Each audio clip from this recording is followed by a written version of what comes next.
joining us, and let's dive straight in with the latest instalment in what we're calling Stupid Watergate. Something with all the potential national shame of Watergate brought to you by people too stupid to grasp the concept of shame. Now, this week, former FBI director and worst person to sit behind in a movie theatre, James Comey, got everybody's attention. Breaking news tonight, striking revelations and allegations from James Comey. Under oath, telling Congress he has no doubt he was fired because of the Russia investigation. Now, it was undeniably dramatic, but the notion that Comey was fired because of the Russia investigation isn't actually new or controversial. It is easy to forget, but Trump himself suggested as much in an interview just a month ago. So it's more a known fact that many people choose to ignore, like a pet snake is a character flaw, or DJs aren't doing anything up there.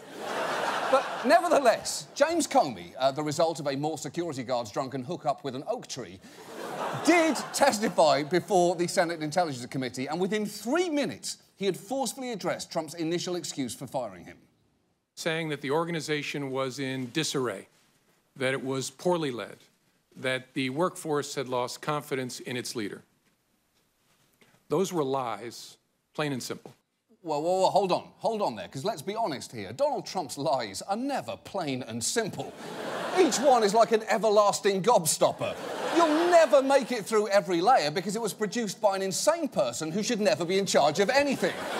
You're a good Candyman, Willie, but the Oompa Loompas have been shitting in the chocolate river and you're about to leave your estate to the only child you didn't nearly murder today.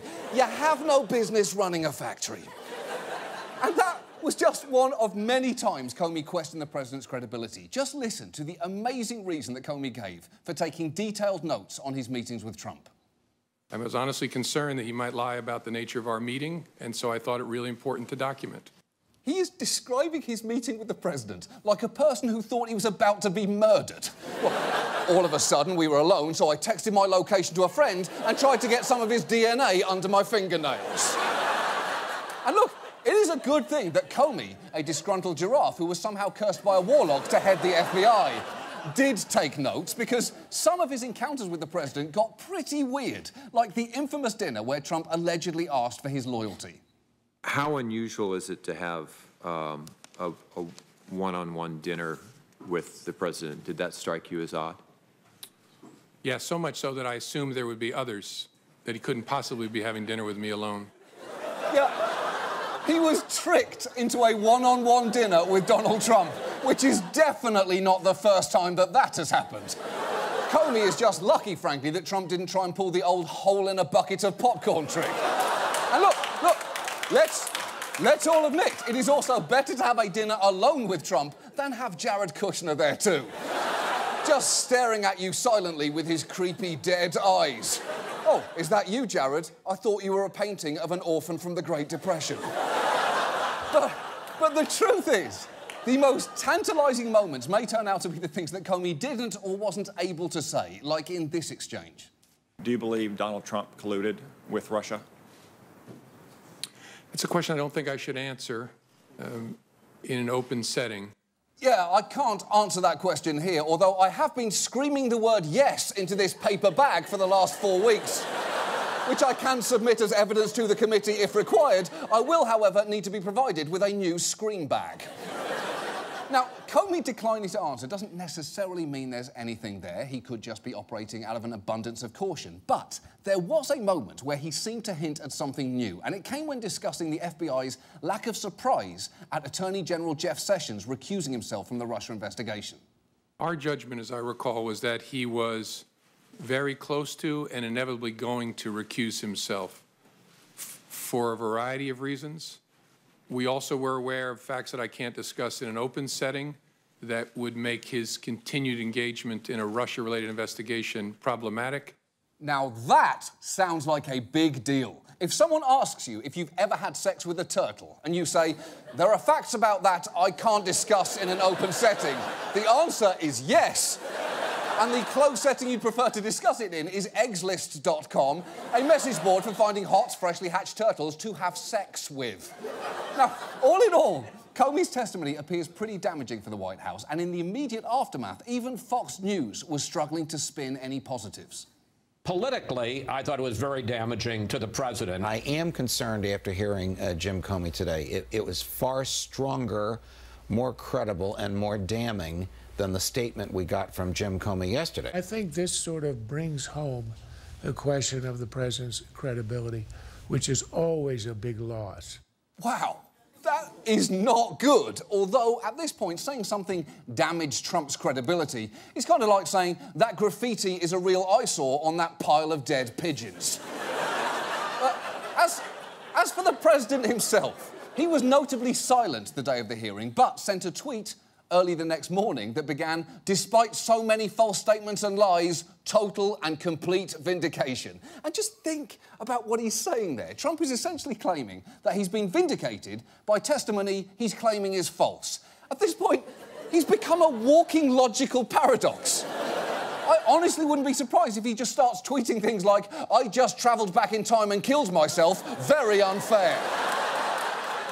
And in a press conference later that day, Trump reiterated his claim that Comey had lied, which prompted an obvious question. Would you be willing to speak under oath to give your version of those events? 100%. So if Robert Mueller wanted to speak with you about that, I would be glad to tell tell him exactly what I just told you, Joe. Holy shit! Trump just volunteered to testify under oath, putting himself in a situation where it's his word against Comey's. And it was notable that for all the pushback Republican senators gave Comey, they never once questioned his honesty and his integrity or challenged his characterization of Trump as a liar. So why did Trump just seem to expose himself like that? I don't know. I cannot explain his behaviour. Jane Goodall could not explain his behaviour. She could watch Trump for a decade and eventually conclude, I don't know, I think it's a cocktail of insecurity, horniness and malice, but which is in control of which is beyond me. I miss the integrity and emotional intelligence of the apes. But perhaps the most infuriating response to Comey's revelations this week came from House Speaker Paul Ryan, a man who proves that you can live a normal, healthy life without a spine. Because Ryan's explanation was truly pathetic. The president's new at this. He's new to government. And so he probably wasn't steeped in the long-running protocols that establish the relationships between DOJ, FBI, and White Houses. He's just new to this.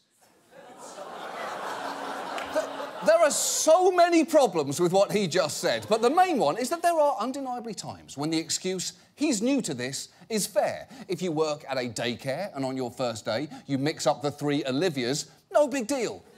You're new here. But if on your first day you set up a baby fight club, that is not okay, and you should have known that before you started. And a president attempting to shut down an investigation into a subordinate is pretty firmly the latter option here. And you want their supervisors to look into that, even if the first rule of Baby Fight Club is that you cannot talk about Baby Fight Club in an open setting. And now, this. And now, there is no group of people more easily amazed than the audience of America's Got Talent.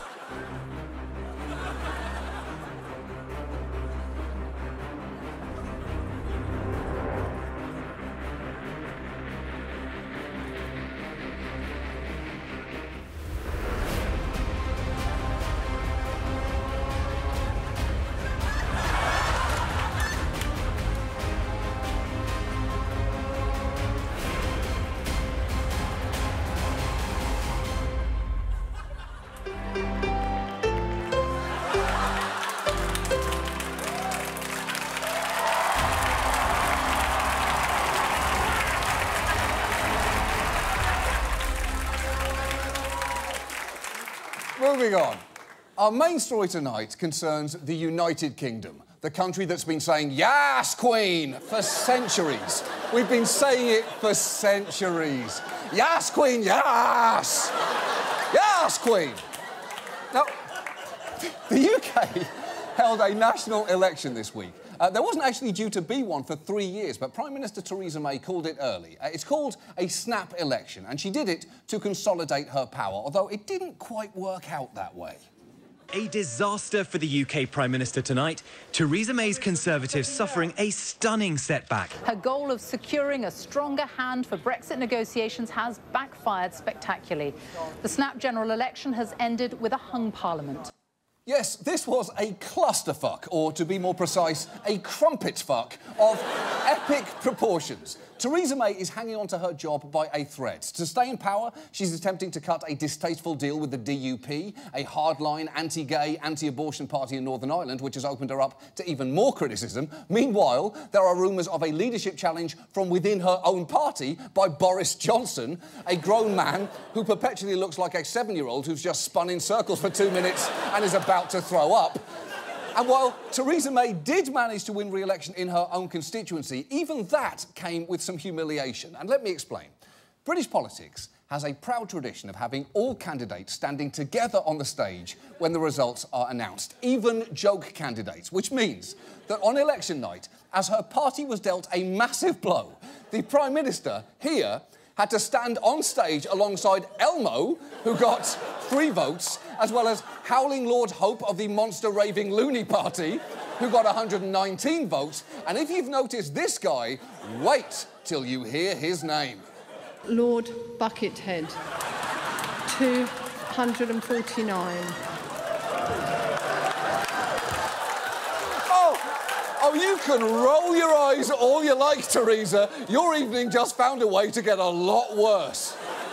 And for the record, Lord Buckethead is this guy, an intergalactic space lord who ran on a platform of, among other things, the abolition of the lords, brackets, except me, and stop selling arms to Saudi Arabia, start buying lasers from Lord Buckethead.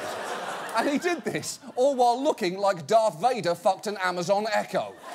What I'm saying is, British politics, when done well, can be very fun. So how did Theresa May suffer such a setback in an election that just 2 months ago she was predicted to win in a landslide? Well, among other things, she ran a campaign full of mistakes, flip-flops and uninspiring moments like this. What's the naughtiest thing you ever did? Oh, goodness me. Well, I suppose the... gosh, do you know, I'm not quite sure. I have to confess, when me and my friends sort of used to run through the fields of wheat, the farmers weren't too pleased about that. The naughtiest thing you've ever done is run through a wheat field? I cannot imagine a scenario when that is ever naughty unless you're doing it while high on PCP and fucking a cantaloupe. Now, one of the beneficiaries of the election was May's key opponent, Jeremy Corbyn. He and Britain's Labour Party vastly outperformed expectations despite taking some rough treatment from the British tabloids. So this was a genuinely impressive performance for Corbyn, only slightly undercut by one awkward moment with a fellow party leader. Mr Corbyn was beaming as he arrived at his own count in Islington last night, though his high five with Emily Thornberry went a touch too far, perhaps. That's not ideal. That's not ideal. A celebratory moment immediately followed by history's most catastrophic rounding of second base. And look, I do not agree with Theresa May on the vast majority of issues, although I will say the tone of some of the coverage surrounding her setback was more than a little sexist. The face of Theresa May, the look of a woman defeated, heavily made up, as if she'd been in tears earlier, her voice cracking at times, I thought. And if there's one thing I can recognise, it's the look of a woman defeated. It's the one my female colleagues give me any time I tell them to smile more in the office. Anyway, back to you in the studio, Angela. See, there it is. That's the exact expression I'm referring to there. Cheer up, old girl. You look absolutely miserable. Now, the whole point of May calling this election early in the first place was to strengthen her hand going into Brexit negotiations. And though it has done the exact opposite of that, tonight, let's take a look at what those talks are going to involve, because talks are set to begin a week from tomorrow, and they need to be completed by March of 2019, which is not a lot of time to do something incredibly important and incredibly complicated. Britain wants out of the EU, but we've been in for more than 40 years, with our countries, our systems becoming more and more tangled up with each other, more and more enmeshed, and we only have 2 years to hammer out a divorce deal. It's true. This is going to be a messy, complicated divorce. And it's a rough analogy, but try and think of it this way. Imagine if Florida wanted to secede from the Union. Nice, right? But think about everything that would actually entail. Florida has a border with Alabama and Georgia that would potentially need patrolling. Any Florida goods going over that border, like oranges or meth, would likely be subject to tariffs. And then you'd need to decide whether Floridians would be welcome to live and work in the US or Americans welcome in Florida. And that's before you even get into the tricky question of who's forced to take custody of Hulk Hogan. The point is, Florida and the US splitting up would be an immensely complicated process. It's a great idea, and we should definitely do it, but it wouldn't be easy. And Brexit is going to be vastly more difficult and more expensive too. For a start, a so-called divorce bill needs to be negotiated where the UK settles financial commitments that they made while a part of the EU. And some estimates put that as high as €100 billion. And that's just the beginning. Now, broadly speaking, the question is whether the UK will have a hard or a soft Brexit. And that is a concept that British TV has repeatedly attempted to explain, sometimes in the most ludicrous possible fashion. The options range from a harder Brexit to a softer Brexit. And what better way to judge people's political tastes than through cheese? Hard or soft? What? What better way to judge people's political taste than through cheese? I don't know, off the top of my head, literally all other ways. Even BuzzFeed would find "tell us what cheese you like and we'll tell you what Brexit you want" to be too stupid for one of their quizzes. And they've run the actual quizzes, "should you stick this up your butt?" and "which Olsen twin are you?" which is ridiculous because, as we addressed last week, there is only one Olsen twin. It's a gigantic conspiracy. You're being lied to. I just don't know why yet. But anyway, put that aside. That report actually had some useful information in it, if you can ignore the fact that it is pointlessly written on cheese. A harder Brexit would see the UK leave the single market. The UK would then trade with the EU under World Trade Organization rules. We'd also have more of a say over our borders, so we could control immigration. A softer Brexit would see the UK remain part of the single market. There'd be continued free access for EU nationals, but Britain's exports wouldn't be subject to border checks. And that's actually a pretty decent explainer, although I really must insist that cheese is distractingly weird. Really, the only time cheese should be used as a framing device is if you are a mouse couple posing for wedding photos. And even then, it's a little Pinteresty. I'm just saying, it's never a bad idea to ask yourself, if you somehow couldn't Instagram your wedding, would you still be getting married?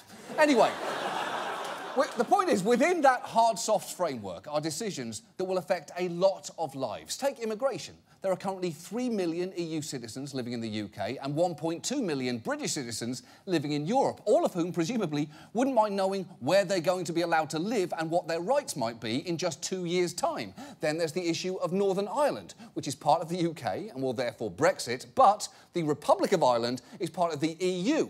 And any effort to start policing the border between them will be difficult because there is a long, painful history of tensions on the subject of that divide. The idea of border checkpoints suddenly splitting communities again could quickly become a nightmare. So this is a huge, delicate problem, which one news report illustrated in the most whimsical way possible.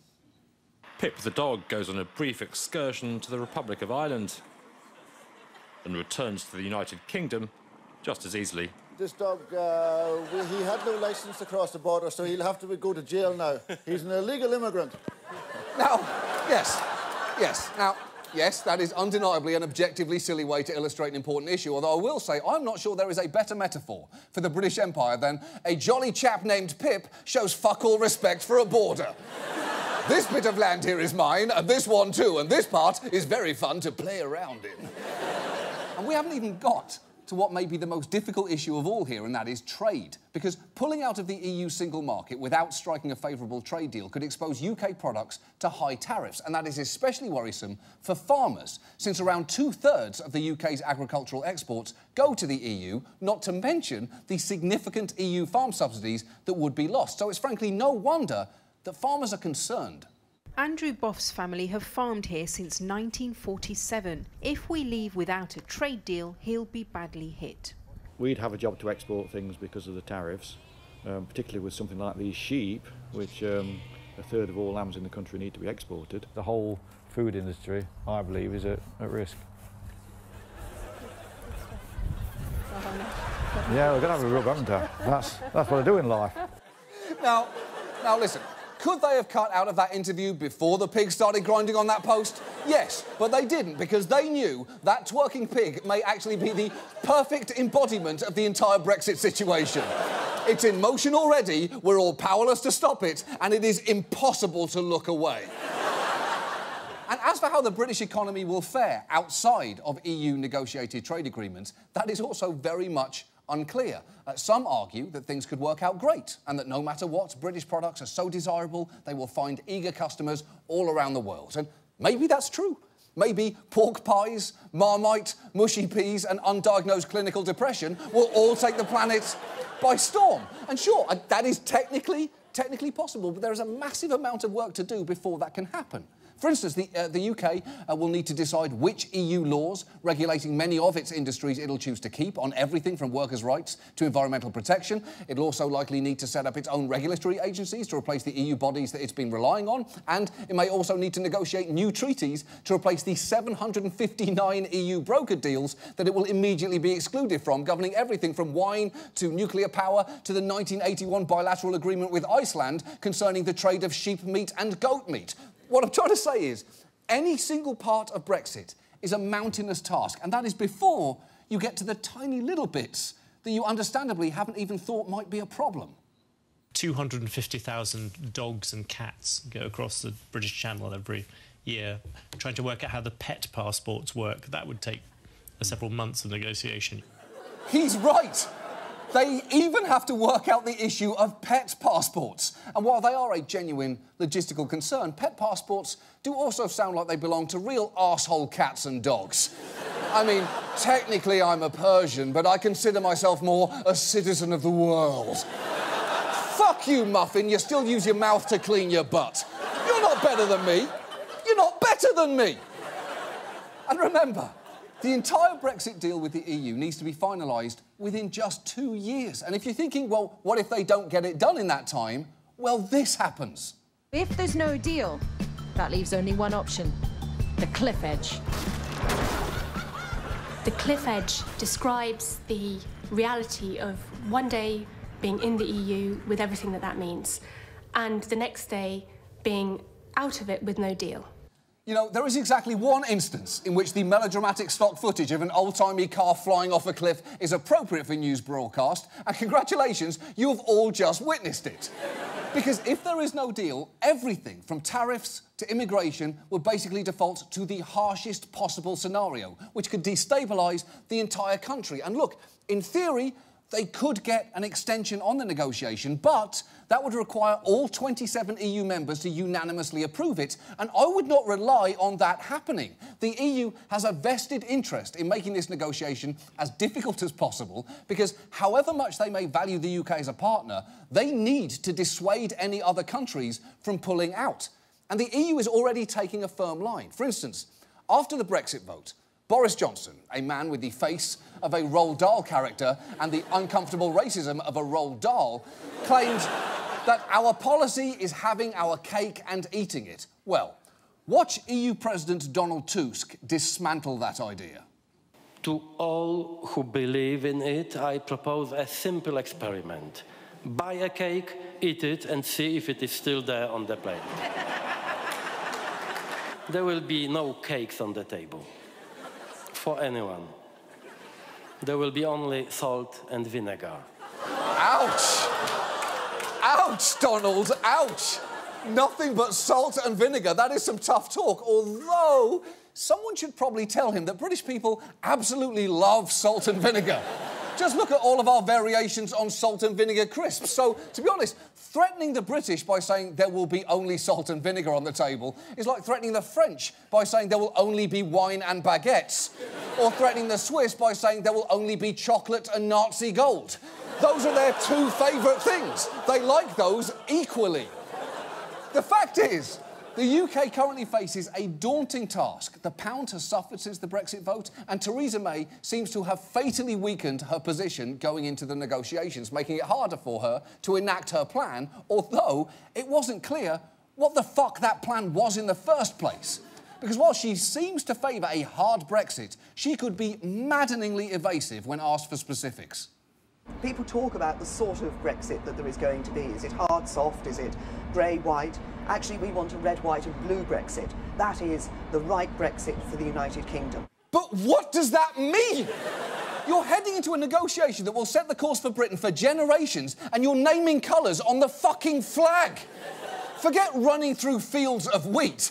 That may be the most ridiculous thing you've ever said. And actually, you know, I apologise to that guy from before. I said there was literally no worse way to discuss this than with cheese, but I was not counting on Thatcher in the Rye here answering a policy question with a fucking colour scheme.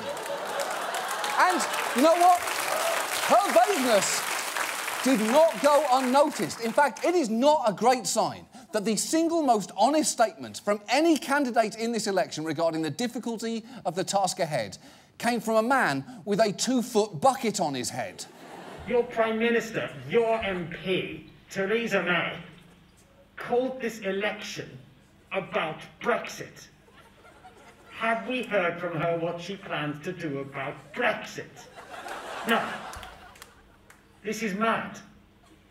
On Thursday, you are going to be faced with Prime Minister May or Prime Minister Corbyn against 27 Prime Ministers from the European Union. It will be a shit show.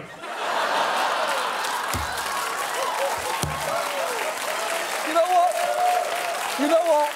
I never thought I'd say this, but that intergalactic space lord has a point. Look, in 8 days, the UK is set to walk into a negotiation with no real leverage, no significant political mandate and no coherent plan. And I don't really have a solution to that. But I do have a proposal for Theresa May, because at this point, you have basically fucked everything up. And your only real chance here is to utilise the element of surprise. So how about, instead of sending a career negotiator, why not send someone that there is no way they would expect? I'm talking about someone bold, unafraid to call it how it is. Someone with a firm, leather-clad grasp of the issues. Someone with a bucket list of demands and an honest, slightly muffled voice. That's right. I'm talking about the intergalactic space lord himself. Here's the question. Is he willing to do it? Well, yes, he is. And the reason I know that is we found him, contacted him, and actually flew him here to New York this morning. Now, could we have just made a similar costume and put an intern in it? Yes, shit, we could have done that. That's a good point. But we didn't. And the fact that we didn't is why I am now able to present to you here tonight your new Brexit negotiator. Please welcome Lord Buckethead.